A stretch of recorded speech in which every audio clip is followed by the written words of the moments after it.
porque nesse período do primeiro século, uma casa que recebesse alguém tão importante era de bom tom essa pessoa pegar um unguento ou um perfume, tirar a tampa do perfume e gotejar na cabeça do convidado principal. Não é derramar tudo e nem derramar no pé, é só gotejar na cabeça. É um sinal de honra, é um apontamento. É como se a pessoa estivesse dizendo: de todos os que estão aqui em casa, este aqui é o principal, esse aqui merece ser honrado. E o cheiro do unguento não só alertava a honra para quem estava dentro, mas também perfumava o nariz de quem estava do lado de fora. Então quem passa do lado de fora e sentia o perfume, no mínimo deduzia: essa casa não está vazia, tem alguém muito importante visitando essa casa. Quando Maria surge com o perfume na mão, as pessoas acreditam que Maria vai gotejar na cabeça de Cristo. Mas, para nossa surpresa, ela dá a volta na mesa, ela quebra o perfume nos pés de Cristo, derrama o perfume nos pés, solta os cabelos, faz o cabelo de toalha e enxuga os pés de Cristo. Eu sei que talvez você não glorificou, porque talvez eu não esteja explicando muito bem, mas eu vou te explicar o que está acontecendo. Primeiro, mulher judia não tira o lenço do cabelo. Não existe essa possibilidade. Uma judia que pratica a sua fé em Deus, ela jamais mostra o cabelo de forma pública, porque o cabelo deve ser revelado apenas para o marido. Então, se você for, por exemplo, em alguns bairros do Rio de Janeiro, que tem comunidade bastante expressiva judaica, como em Copacabana, na Tijuca, em alguns lugares, você verá judias ortodoxas com um lenço na cabeça, cumprindo o mandamento chamado de Kisui Haroshi. Ela não está apenas mostrando o cabelo para Cristo, que não é o seu marido. Tem mais 13 homens ou 14 homens sentados na mesa, se colocarmos aí Lázaro o leproso, como alguns teólogos apontam. Então nós temos uma mesa com 15 homens e Maria, sem nenhum constrangimento, diz: não estou preocupada, se aqui do lado de dentro vão torcer a cara e vão fazer cara feia, eu vou soltar os meus cabelos, porque eu tenho o objetivo de manifestar o meu amor para aquele que está sentado na mesa. Ela não só solta os cabelos, vou repetir o que disse agora, ela quebra um ano de trabalho, mostrando não estar presa a questões financeiras. E o mais interessante, do lado de fora, as pessoas estão procurando brecha para poder matar quem está dentro. Ao quebrar o mandamento de Kisui Haroshi, talvez ela estava correndo até mesmo risco de vida. Maria está dizendo: não importa se vão me ameaçar do lado de fora, não importa se vão dizer que vão me matar aí fora, não importa se vão torcer a cara aqui dentro, não importa se vão se escandalizar com a minha atitude. Vendo Cristo na Divé que Araruama, não dá para visitar a igreja e voltar para casa do mesmo jeito. Eu tenho um propósito, eu vou abrir a tampa do meu perfume nessa terça-feira e vou me derramar nos pés daquele que me devolveu a vida. Eu não sei você, mas a pergunta aqui é muito óbvia. Qual é a pergunta? O que está levando Maria a encarar a morte, cara feia, cara torta, reclamação, deboche, ameaça? O que faz Maria tomar essa atitude? O capítulo 11. Na hermenêutica chamamos isso de contexto imediato. Se eu disse para vocês que nós tínhamos no mínimo aqui 14 homens, 13 homens na mesa, por que só Lázaro é citado? Isso é uma indicação direta que provavelmente o capítulo 12 está associado ao 11, mas não é no dia seguinte. São meses de espaçamento ou semanas de espaçamento. O que eu estou dizendo é que provavelmente Maria fez o que fez por conta que Cristo havia ressuscitado seu irmão. E é óbvio que você não daria glória a Deus, porque a mensagem perdeu interesse. Você deve estar cogitando essa seguinte ideia: aí, pastor, fica muito óbvio. Se Maria fez o que fez, porque Cristo devolveu a vida para o irmão dela, se Jesus vier em Araruama e fizer alguma coisa nesse nível na minha vida, eu não vou quebrar perfume, vou quebrar meu carro se ele quiser, eu quebro a minha casa se ele quiser, se ele devolveu a vida para um ente querido meu. O problema é que o capítulo 11 está acontecendo aqui agora e você não está percebendo. Em que sentido? Vamos lá? Capítulo 11, ressurreição de Lázaro. Primeiro ponto que eu quero que você recorde é que Jesus não estava distante de Betânia, estava 45 minutos, literalmente 3 quilômetros. E 3 quilômetros ele faz questão de deixar e caminhar 4 dias. Tem uma explicação para ele poder chegar no 4º dia, mesmo sendo 45 minutos. Quem quer aprender, diga amém. Numa outra vez aqui eu venho e explico para vocês que é uma outra mensagem, senão o pastor Claudino me convida mais. Bom, eu sei que ele chega em Betânia. Ao chegar em Betânia, o que ele faz? Tirem a pedra e ele chama Lázaro, não toca. E ao chamar o nome de Lázaro, Lázaro sai da morte e vem para a luz. Onde está acontecendo isso aqui agora, pastor? Não percebeu?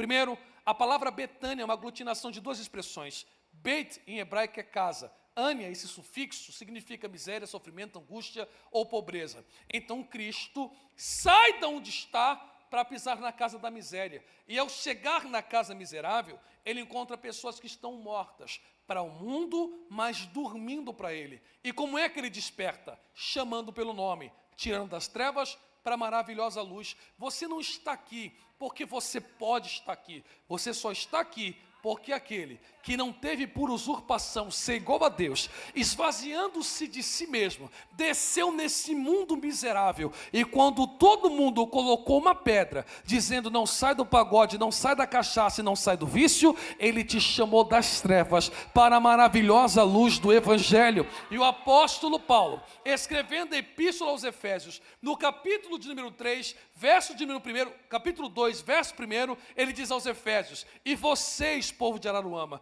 quando estávamos mortos e sepultados em vossos pecados, foi Cristo que veio e te devolveu a vida. Quando Maria olha para a mesa, ela vê 14 homens que não eram ninguém e que se tornaram alguma coisa e entraram para a história porque Cristo chamou para o nome, tendo a presença de Cristo como se fosse comum. E por que comum? Porque neste capítulo não tem pão multiplicado, não tem caminho sobre as águas, não tem tempestade sendo acalmada, nem vento silenciado, não tem libertação de demônios indo para porcos, nem boca de mudo sendo aberta, nem olhos de cegos sendo abertos. O que tem é Cristo sentado na mesa. Não tem milagre nenhum, não tem nada diferente. É só mais um culto de terça para quem está na mesa, mas para quem tem a memória fresca de como estava e como está na presença de Cristo, Maria disse: não dá para chegar na presença daquele que transformou a mim. Alguém já está entendendo? Está glorificando a Deus. E ficar com a boca amordaçada. Com todo o respeito que eu tenho pela Advéquia Araruama, e não me leve assim de qualquer jeito o meu exemplo coloquial, mas eu preciso ser sincero: entrar nesse culto com a boca travada é quase um pecado. Entrar na igreja e não abrir a boca para glorificar a Deus é quase uma ofensa. Como é que pode gente que está pagando fantasia de quase 4 mil reais, que nem tapa o corpo, tapa o ombro, um tapa sexy, desfila nu, 50 minutos, requebrando a troco de nada, e você aqui, diante de um Deus que sabe quantos fios de cabelo tem na tua cabeça, e você não abre a boca para dar glória a Deus? Ah, pastor, vamos fazer cara feia, que façam. Ah, pastor, estão me ameaçando de morte, que ameacem. Ah, pastor, vão me publicar no TikTok e vão tirar sarro, que tirem. Mas na presença daquele que me deu vida e vida com abundância, eu vou fazer Araruama sentir a presença do perfume da adoração. Alguém está recebendo essa palavra? Levante a sua mão mais alto que você puder. Isso aí, o mais alto que você puder. Essa mão que você ergueu, essa mão que você levantou, você pode me ajudar a pregar? Coloque no ombro da pessoa que está ao seu lado e não seja educado. Não seja carinhoso, seja mal educado. Chacoalhe esse crente para perturbar mesmo, para irritar. E diga para ele: vai levar esse perfume para onde? Está guardando esse glória a Deus para que dia? Se você está diante do Rei dos Reis, do Senhor dos Senhores, aquele que te libertou, te resgatou de uma vida miserável, escreveu teu nome no livro da vida, transformou teu casamento e a vida dos teus filhos. Levanta a mão é muito pouco, só para quem tem perfume de adoração. Dá um pulo dessa cadeira, faz o barulho que o diabo não gosta de escutar. Tem glória a Deus aí, ou você está economizando perfume?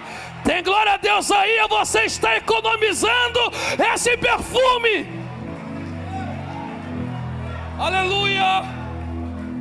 Tome seu assento, eu já vou concluir. Aleluia, aleluia, aleluia, oh glória. Sempre tem um Judas para perturbar. Quando Maria abre o perfume, Judas, que tinha a chance de fazer alguma coisa e não fez, critica quem está fazendo e diz: olha que desperdício. Toda igreja tem um termômetro de culto de adoração, já percebeu? Olha que exagero. Para que isso? Deus não é surdo, Mas quando o Flamengo faz gol, você grita, né, filhão? E você ganha o que do Flamengo? Não, pra que isso? Já tem culto no domingo, vou na terça pra quê? Não, se tem 2 cultos no domingo, eu vou... Não, isso é um exagero. Isso não sei o que lá. Por que não pega esse empenho e bota outro canto? Maria nem abre a boca. Cristo toma a dor de Maria e diz assim: ô Judas, espera aí. Você não quer adorar, eu não estou reclamando. Por que você perturba quem quer se derramar de verdade? Olha o que ele diz: os pobres. Você não quer ouvir mais não, você está chateado, eu vou parar. Quem quer ouvir ainda, diga glória a Deus o mais alto que você puder. Os pobres sempre tendes convosco, mas a mim nem sempre entende. Deixa eu explicar isso aqui, porque assim, irmãos, o problema não está em quem ouve, está em quem se comunica. Então, se eu me expressar mal, obviamente eu vou ser interpretado de forma incorreta. Então, deixa eu tentar aqui falar para você de uma forma que não pareça distorção da realidade, porque Cristo está conosco até a consumação dos séculos. Quem acredita nisso, diga amém. O problema é que eu não estou com Cristo por causa da minha cavanata, por causa da minha intenção. Deixa eu tentar explicar. Quando o culto terminar, eu tenho esposa, eu tenho filho, eu tenho vida normal. Então eu vou me distrair com as coisas. Não é que Cristo não está comigo, é que a minha inteireza não está com Ele. Compreende? Quando Cristo diz assim para Maria, para Judas: os pobres sempre têm isso convosco, mas a mim nem sempre me tendes, e ela guardou esse perfume para o meu sepultamento. Tem uma discussão teológica gigantesca, e eu quero poupar você dessa discussão. O que eu quero te dizer é que provavelmente o que Cristo esteja se referindo é que por vezes ele diz para Maria: é necessário que eu morra. E os judeus têm um costume até hoje de cuidar do corpo do falecido. Até hoje, não é só no tempo de Cristo. Até hoje tem uma equipe específica para cuidar do corpo do falecido. E nesse cuidado passa-se unguento no corpo do falecido. O que Maria provavelmente disse para Cristo? Eu tenho um perfume bastante caro lá em casa, e eu vou guardar ele para o dia do seu... Então Maria está agendando a adoração. Opa, alguém está entendendo? Então na cabeça de Maria eu tenho para me derramar, mas só me derramo no domingo. Na terça eu vou economizar. Eu tenho perfume para me derramar, mas vou guardar para o romper, porque senão eu não me derramo. Eu tenho até perfume para me derramar, mas eu estou guardando. Quando é que aquele pregador vem? É naquele dia. Então Maria quer adorar, mas agenda a adoração. Mas quando ela vê a presença de Cristo, ela não se aguenta. Compreende?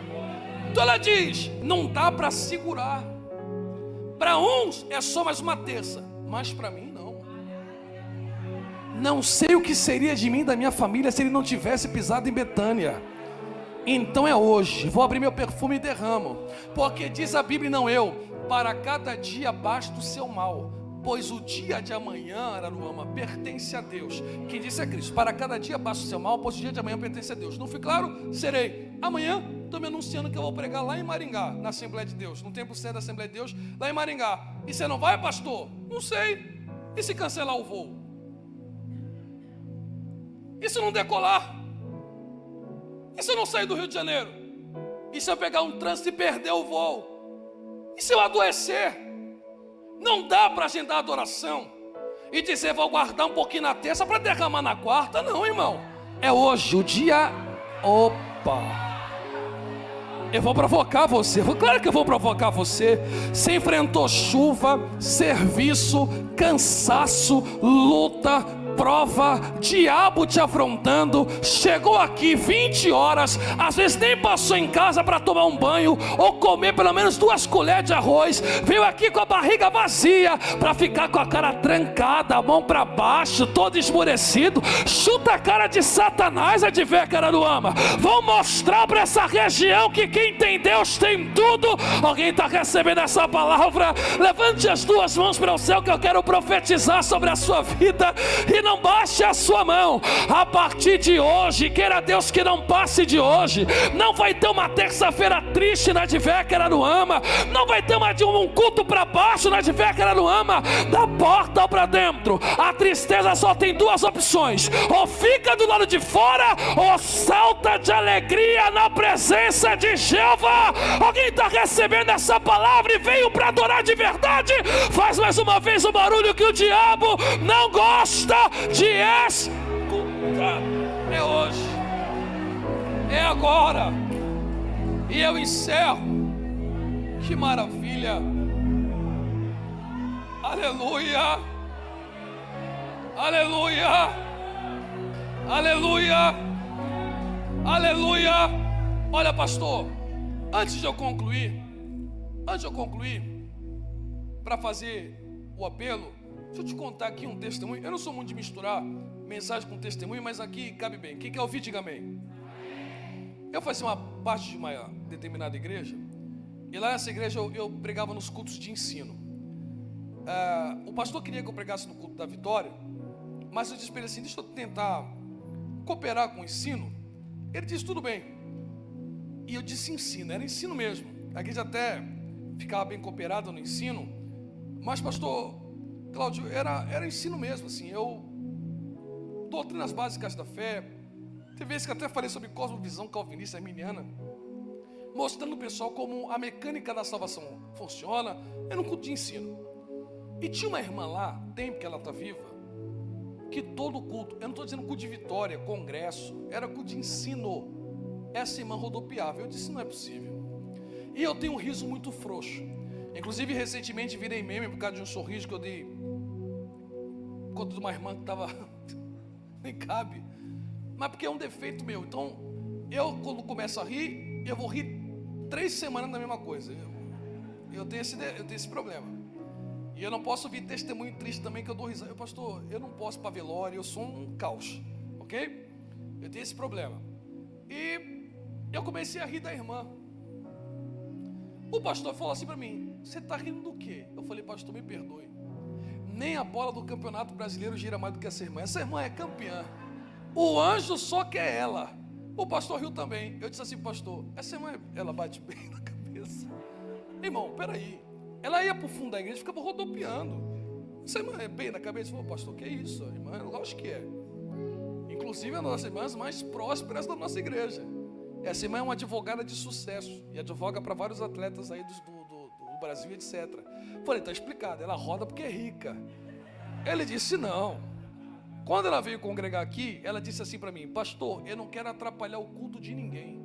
O pastor disse: aqui você não atrapalha, minha irmã, aqui você pode ficar à vontade. Ela disse: não, pastor, para não escandalizar, quando o culto começar, eu vou tirar meu sandália e vou lá para o fundo da igreja, que eu gosto de dar lugar. Pastor, mas por que você não dá lugar aqui? Ela disse: não, pastor, porque eu sei que tem dia que os irmãos não querem dar lugar, mas eu preciso, porque antes de eu aceitar Cristo, eu era de uma outra religião que servia a deuses estranhos, e ninguém da minha casa era crente. Mas quando eu vim para Cristo, depois que Cristo me alcançou, Ele salvou minha família inteira. Então quem não gosta, pastor, deixa quietinha, mas eu não aguento. Na presença do meu mestre, alguém já está entendendo, está glorificando a Deus? Olha, bota na minha conta, não tem nada a ver com o pastor Claudinho, quem está dizendo sou eu. A maioria dos meus amigos são de fé reformada, porque eu sou de uma faculdade teológica reformada, mesmo que eu sou arminiano e pentecostal. Até o tutano, eu creio nos dons espirituais, mas a maioria dos meus amigos não. Então tem um amigo meu congregando numa determinada igreja, dessas reformadas, disse assim para mim: eu gosto até de ouvir você pregar, mas na tua igreja não dá para ir não. Eu disse: estão proibindo, estão pagando ingresso para você entrar? Ele disse: não, não é isso não, é que a tua igreja é muito barulhenta. Eu disse: quem faz barulho é Maracanã, meu filho. A igreja adora, jubila, regozija, salta, pula, canta. Ele disse: a gente também adora, mas não precisa ser escandaloso. Eu disse para ele assim: ó, nunca vi Deus chegar na Assembleia dele e falar assim: ó, para de gritar que está incomodando aqui em cima. Segundo ponto, a igreja pentecostal, não se ofenda que pentecostal de açúcar está na igreja errada, é caverna de adulão. No meio pentecostal, pastor Cláudio, na grande maioria das vezes, só entra o que não presta: é ex-sanguinário, é ex-assassino, é devedor, é quem vivia na prostituição, torcedor do Flamengo. Tudo que não presta vem vindo para... Entendeu, pastor? Vem para cá, mas Jesus libera. Mas Jesus liberta. E tem um ditado, falei heresia, né? Tem um ditado judaico que diz: só é digno do doce quem um dia provou do amargo. Eu disse para ele: como é que eu vou botar na cabeça de alguém que nem a família queria mais, que era alcoólatra, gastava o dinheiro naquilo que não era pão, vivia no adultério, na fornicação, a vida é igual papel na mão do diabo, o diabo fazia o que queria. Depois que Jesus entrou em Betânia e transformou a vida dele, quem é que aguenta ficar calado na presença? Meus adoradores, já chegaram em Araruama, fica de pé comigo, só os que são felizes com Jesus. Glória. Para eu encerrar, a pergunta que eu faço e eu encerro: por que Maria vai nos pés? De mais de 200 versículos na Bíblia sobre pé, não existe um som de pé. Eu vou repetir, porque está sendo gravado. Não existe um som de pé. Igreja que fica pé com pé, transfusão de pé. Irmão, é só ler. Não tem dificuldade. Não existe um som de pé, tá bom? Unção é na cabeça. Ou unção para enfermos. Aí é uma coisa diferente. Agora, unção é na cabeça. Ela deveria derramar na cabeça. Por que ela vai no pé? Quem quer ouvir a resposta, diga amém. Não tem resposta. Não tem. Não dá para explicar. O texto não diz. Se o texto não diz, o que eu posso, no mínimo, é fazer uma inferência bíblica. E com a inferência bíblica eu concluo. Olha o que diz a Bíblia em Deuteronômio. Não eu. Diz a Bíblia Sagrada em Deuteronômio, capítulo 11, verso 10. Porque a terra que passais a possuir não é como a terra do Egito de onde saístes, em que semeáveis a vossa semente com o pé, e regavam como a uma horta. No Egito você regava com o pé. Olha, eu nunca vi regador sendo utilizado com o pé, só com a mão. E você me pergunta: pastor, como é que funciona você regar uma planta com o pé? Como você não tem água no Egito, a água é oriunda só do Nilo, e no Egito você só tem 3 estações, e elas são determinadas pelo Nilo: a cheia, a hora da colheita, do plantio, etc. Tudo regulado pelo Nilo. Então o que os egípcios faziam numa agricultura extremamente avançada? Extremamente. Eles criavam fossas de água, e nesses fossos eles criavam canais que traziam água, e eles colocavam as hortas próximas desses canais, e mesmo sem a cheia do Nilo, eles pressionavam os canais com os pés, e aí a água descia do canal e irrigava toda a horta. Só que o Egito é símbolo do mundo, tanto que na Bíblia Sagrada, pastor Claudinho, você nunca sobe para o Egito, você sempre desce para o Egito, porque quem está no Egito nunca sobe, quem está no Egito só desce, só se afunda. O que Cristo está dizendo o que Deus está dizendo através de Deuteronômio é: Moisés, diga para o povo que quem vive como escravo depende dos seus próprios pés para dar rumo e direção à sua vida. E diz a Bíblia Sagrada: há caminhos para o homem que parecem ser vida, mas o final é morte. Mas na minha presença